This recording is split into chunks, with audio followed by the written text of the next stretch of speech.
Je voudrais à l'entame de mon propos vous adresser mes vives félicitations et vous assurer du plein soutien du Sénégal. Je saisis cette occasion pour me féliciter des résultats probants que votre prédécesseur ainsi que Monsieur le Président du Conseil exécutif ont enregistrés pendant leur mandat. Monsieur le Président, cette 41e session de la Conférence générale coïncide avec le 75e anniversaire de l'UNESCO.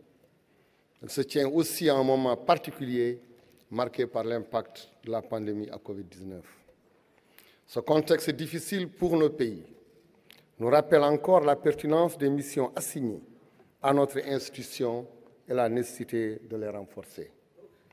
En effet, l'UNESCO, par ses nombreuses initiatives, demeure un instrument privilégié du multilatéralisme, à l'avant-garde de toutes les missions du système des Nations Unies. Pendant cette période éprouvante que nous n'avons pas fini de traverser, vous avez été aux côtés des États membres, comme le nôtre, pour aider à faire face. Ainsi, afin d'apporter des solutions énergiques aux multiples défis causés par la crise sanitaire, le Sénégal, en rapport avec ses partenaires dont l'UNESCO, a pris des initiatives innovantes pour atténuer les effets néfastes de la crise, renforcer sa résilience et assurer la continuité pédagogique dans les institutions scolaires et universitaires.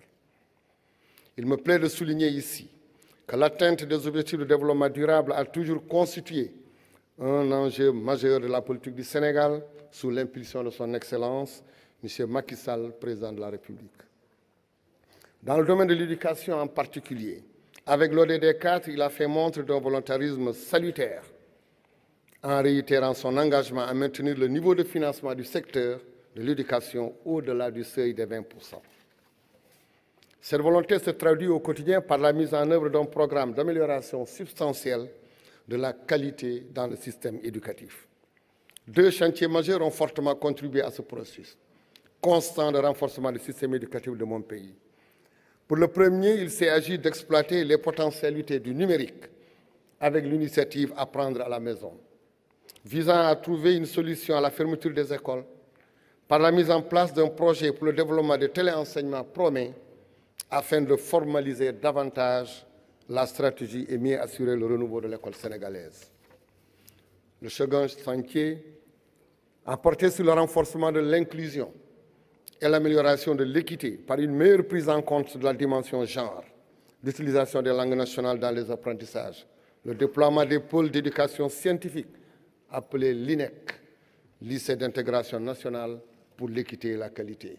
Et enfin, récemment, la mise en place des classes préparatoires aux grandes écoles.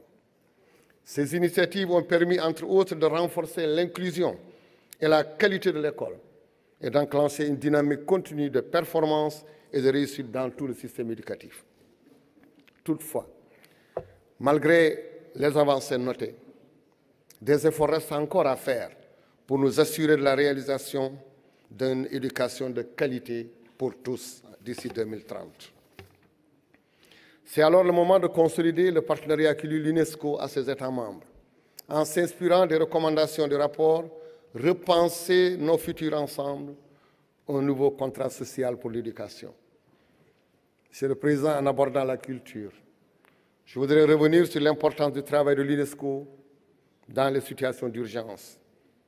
La préservation de notre patrimoine durement affecté lors de la pandémie, les effets néfastes du changement climatique, la lutte contre le trafic illicite de biens culturels sont autant de défis à relever pour sauvegarder notre héritage commun.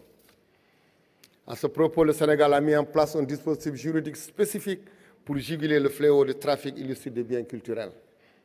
Par ailleurs, après avoir ratifié la Convention de 2001 sur la protection du patrimoine culturel subaquatique, le Sénégal vient de réaliser un premier inventaire des vestiges immergés au large de Gorée et de Dakar. L'inventaire sera poursuivi tout au long de la façade atlantique jusqu'à l'île historique de Carabane au sud du Sénégal. Pour le secteur de la communication et de l'information, ma délégation se réjouit des axes programmatiques du projet de stratégie à moyen terme pour 2022-2029 41C4. Notre politique d'ouverture et de libéralisation et la mise en place d'un fonds d'appui et de développement de la presse nous a permis d'avoir des centaines d'organes d'information. Excellences, Mesdames et Messieurs, en mars 2022, Dakar arbitrera le 9e Forum mondial de l'eau. Le Sénégal vous invite tous en terre africaine dans la Teranga pour cet événement mondial qui portera sur le thème « La sécurité de l'eau pour la paix et le développement durable ». Je profite de l'occasion pour saluer la contribution essentielle de l'UNESCO dans la préparation de ces rencontres. Le Sénégal appuie également les initiatives de l'organisation relative à l'éthique des sciences, à la science ouverte, à l'intelligence artificielle, au leadership des femmes, à la jeunesse et au sport. Je vous remercie de votre aimable attention.